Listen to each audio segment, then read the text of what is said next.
Halo semua, kenalin nama aku Devian. Aku Nadia. Aku Wanda. Aku Alfia.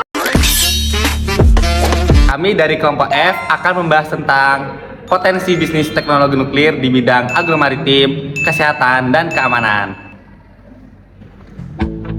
Oke, jadi yang selama ini kita ketahui bahwa teknologi nuklir itu sering dikaitkan dengan pembangkit listrik atau bahkan senjata. Padahal dalam prakteknya, teknologi nuklir juga dimanfaatkan untuk membantu pengembangan di bidang agromaritim, kesehatan, dan keamanan. Teknologi nuklir bekerja dengan cara memanfaatkan radiasi dari zat radioaktif yang disebut sebagai radionuklida. Dengan keadaan terkontrol, radiasi tersebut dapat digunakan untuk menganalisis, mendeteksi, atau bahkan memperbaiki sistem biologis dan industri. Karena aspeknya yang cukup luas dan dibutuhkan dengan cara berkelanjutan, teknologi ini memiliki potensi bisnis yang sangat besar, terutama di bidang agromaritim, kesehatan, dan keamanan. Dalam bidang agromaritim, teknologi nuklir memiliki peran untuk meningkatkan produktivitas dan kualitas pangan. Salah satu penerapannya adalah teknik mutasi radiasi untuk menghasilkan varietas tanaman unggul yang lebih tahan hama, lebih adaptif dalam perubahan iklim, dan memiliki hasil panen yang lebih tinggi. Menurut data dari FAO dan International Atomic Energy Agency melalui Mutant Variety Database, lebih dari 3.000 varietas tanaman hasil mutan radiasi sudah dirilis secara global sejak tahun 1960 dan jumlahnya meningkat setiap dekadenya. Data ini menunjukkan bahwa teknologi ini bukan hanya percobaan eksperimen laboratorium saja, tetapi juga sudah diterapkan secara luas dalam sistem pertanian di dunia.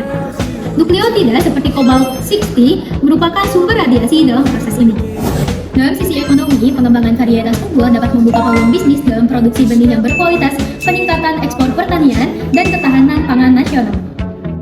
Di bidang kesehatan, teknologi nuklir dapat digunakan untuk diagnosis dan terapi penyakit. Dalam kedokteran, radionuklida dapat dipakai untuk melihat fungsi organ bagian dalam. Radionuklida yang paling sering digunakan adalah teknisium 99M yang dipakai jutaan prosedur pencitraan medis setiap tahun di seluruh dunia. Untuk terapi kanker dapat menggunakan sumber radiasi seperti kobalt-60 dan iodin-131 guna menghancurkan sel kanker dan meminimalkan kerusakan jaringan. Akibat tingginya kebutuhan layanan kesehatan global membuat alat kedokteran nuklir semakin naik di kalangan ekonomi.